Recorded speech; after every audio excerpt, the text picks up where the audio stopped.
You're watching Morning News on Global Montreal.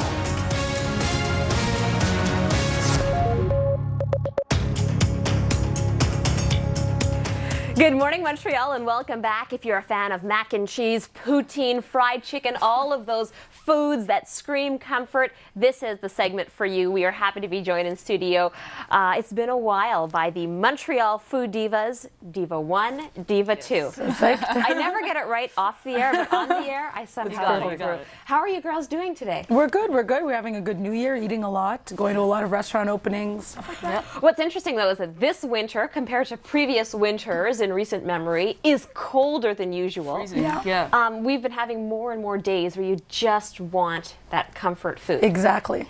And you guys have sort of been indulging. Yeah, and especially like we like what we call gourmet comfort food. So it's sort of like, it's like your favorites like mac and cheese, but grilled cheese, but up a notch, a little bit fancier, a little more exciting, more diva-like. Yeah, very diva-like. Okay, so comfort food fit for the divas, beginning with Brgr. What is comforting about their menu? So what's comforting about their menu is, our favorite burger there is the foie gras burger. Oh my. So I mean, just look at the picture, right? Lots of foie gras, black truffle shavings. It even comes with a black truffle aioli. You can add ingredients. So we usually put oyster mushroom, caramelized onions. I mean, when it's cold winter day, I mean, what else? Like, it's fatty, it's delicious, Kobe beef. I mean, what else screams it's decadence. Warmth? So you've got black truffles. And then you've got, you said, oyster mushrooms. Oyster mushrooms, caramelized onions. Those are things you can add, right? So you choose your burger and then you can add everything you want. So this is just our favorite rendition of their burger. Okay, so Diva 1 described the feeling that you got when you bit into the burger. Yeah, I mean, it's just, you're happy. It's happiness, it's warm. It's true. What do they have over at Hostaria? Well, here, I mean, a plate of pasta on any day is comforting. So, and this one specifically is the pappardelle with wild boar ragu. And I can honestly say that I've had the same dish in Italy, and the one at Hostaria beats it, hands down. Oh my God. It's just really, really simple because the pasta is homemade. They use wild boar instead of the traditional pork or beef in a meat sauce, and it's more tender, more flavor. And you can't go wrong with pasta. Okay, I've never tried wild boar. What is the texture and the flavor like? Well, it's a leaner cut of meat, so it's not as much fat, but it's a lot more flavorful. Okay, Diva 2, can you describe the feeling when you... No pressure. No pressure. It's pure happiness. Pure happiness. Okay, I think that's probably the common denominator. We're always happy when we're eating. Yeah. That doesn't change. What's becoming an institution of Montreal is l'Express. Yeah, l'Express is, I mean, l'Express is l'Express, right? Steak tartare, croque monsieur. I mean, you like French bistro fare in Quebec, you like Express. That's the place to go for That's the place to go. Our favorite dish there, it shows up sort of in their daily specials, their escargots Bourgogne. I mean, it's creamy, you taste the garlic, there's croutons to give you something crispy, the potatoes, I mean, it's a serious dish. Okay, we don't have a picture for this one, but can you describe to me l'escargot Bourgogne? I can barely pronounce it. What is it? How does it come? Well, it's kind of like in a stew almost. Okay. And so that's why you have the croutons, so you have it like that for different textures.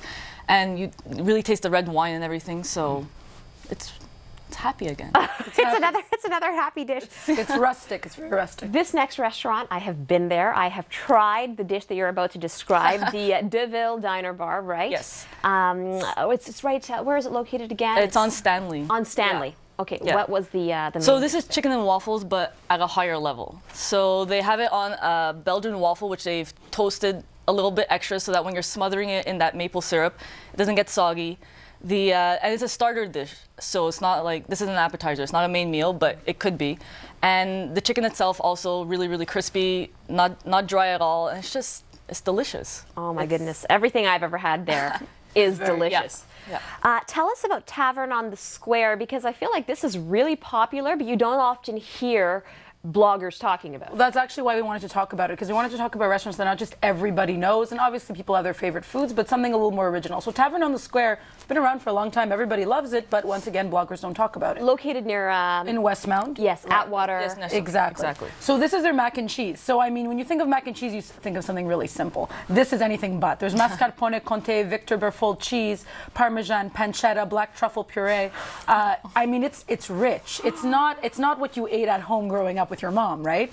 This is like the next level. But this is what we all need to eat Exactly. like now. When we think of mac and cheese, we think of like strong cheeses. I mean, if you love cheese, right, that's what you want. It's not cheddar. It's a lot more advanced than that. Crispy pieces of pancetta. I mean, on a cold winter's day with a nice glass or bottle of wine, you don't get better than this. Oh my goodness. So this is a dish. This is a dish that you have to preface when you order it and say it to everyone. This is what I'm getting, and I'm not sharing. No, exactly. This is adult mac and cheese. There's no sharing Adult on this mac one. and cheese. And finally, what do they have over at Hachoir? Well, this is their duck confit poutine, and we're not big fans of poutine, but if it's a little bit different, a little bit decadent, we'll go for it. So this is made with duck confit, sautéed mushrooms, local cheese curds. It's a hearty dish, really a meal in and of itself. The gravy's rich, and the potatoes stay crisp, and poutine really is comfort food here in Quebec. So it sure is just gourmet. This is very diva-esque, I have to say. Definitely. For anybody who follows you on Instagram, I do religiously on Twitter. I'm just always loving sharing in your culinary adventures. But for people who are out there and they want to explore Montreal's culinary scene, but they feel like, how do you guys do it? I mean, it seems like you're going to so many restaurants and eating so much. I just don't know how you can eat that much. We really like eating, but the trick is also we go with a lot of people, right? So if you're going with 5-6 friends, you order 5-6 dishes, you all taste each other's food. So it's not just like, you know, us two sitting there with 5 plates of food, gorging. Twice a week, right? Exactly. So it's more about the experience. So it's just you go out with your friends and you try each other's food. That's the most important. And you're there for like an extended period of time. It's not just, you spend the night there. Exactly. Okay, well, the global gang will all get together and